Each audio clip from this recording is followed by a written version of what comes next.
In the still, snow-covered stretches of 18th-century Russia, nestled behind the gilded gates of aristocracy, lived a woman whose name would be etched into the cold annals of history, not for her nobility, but for her nightmarish cruelty. Her name was Darya Nikolayevna Saltykova, and she was no mere noblewoman. She was a monster dressed in silk, with hands stained in the blood of over 100 innocent souls. To the outside world, she was elegant, well-connected, and devout, but behind the towering stone walls of her estate, she ruled with fear, torture, and death. Darya was born in 1730 into one of Russia's wealthiest and most prestigious families.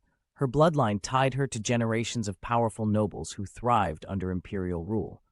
As a young girl, Darya was educated in the customs and religion of Russian Orthodox nobility. She was taught to be pious, polite, and dutiful, but beneath the surface, something much darker simmered. At the age of 20, she married Gleb Saltykov, a nobleman from the elite Saltykov family, an even more prominent name in Moscow's aristocratic circles. Together, they had 2 sons and settled on a large estate that was home to hundreds of serfs. Life, for a moment, seemed predictable, lavish, certainly, and governed by tradition. But when Gleb died suddenly in his 30s, everything shifted. The widow Darya, barely 25 years old, inherited full control of the estate and its serfs. Her grief, some say, fractured her mind. Others argue that her husband's death simply removed the last restraint on the monster she always was. What followed was not merely mourning, but a descent into calculated sadistic violence. At first, no one dared question her authority. After all, Darya was a widow in mourning, a respectable noblewoman, deeply religious, often seen praying or attending services, but something was happening behind closed doors.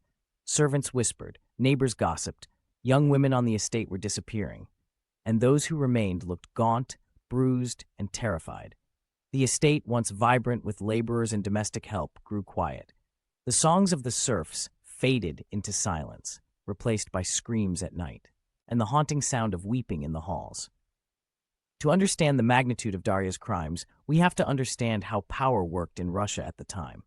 Serfs were property. They had no rights, no protection. If a noble beat a peasant to death, it was a private matter. There were no trials, no consequences, and Darya knew that.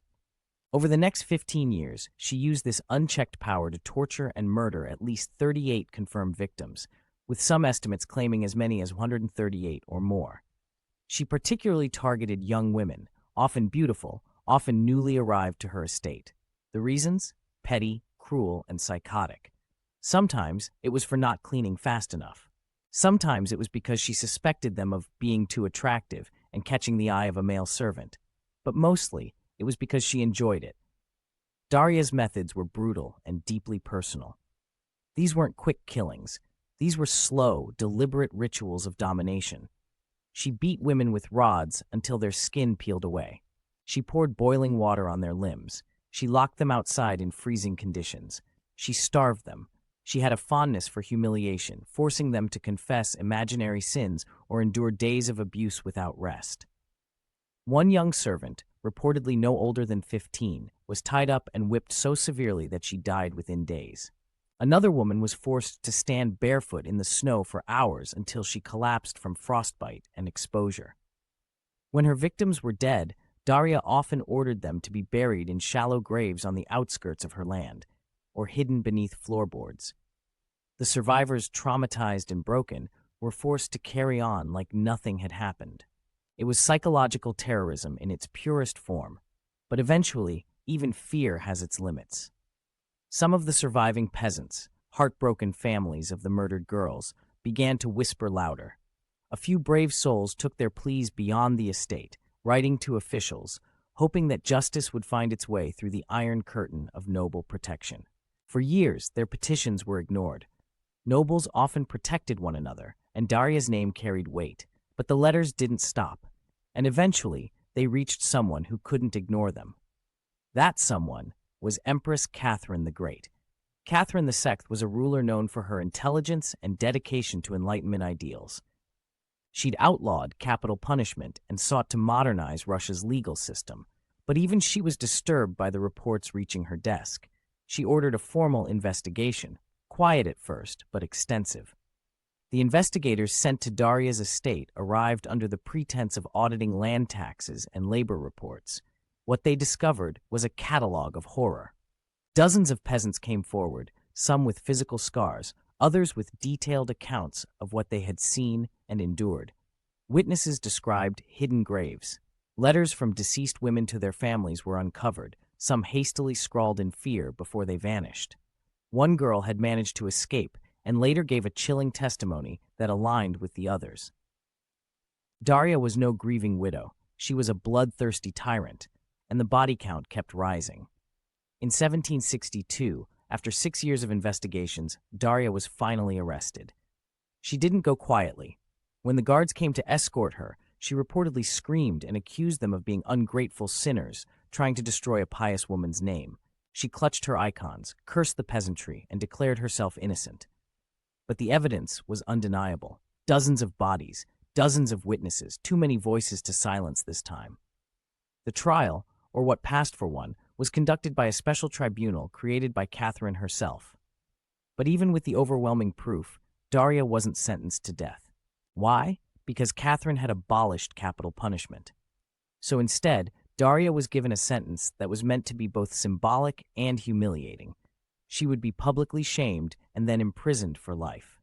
On a cold November morning in 1768, Darya Saltykova was chained to a platform in Moscow's central square.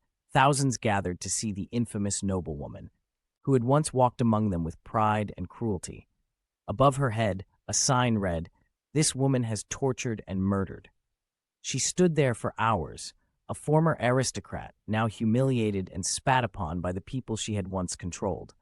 Reports from the day say that Darya remained stone-faced, whispering prayers under her breath, gripping the small icon clutched in her hand. After the display, she was transported to the Ivanovsky convent, where she was imprisoned in near-complete darkness in a windowless underground cell.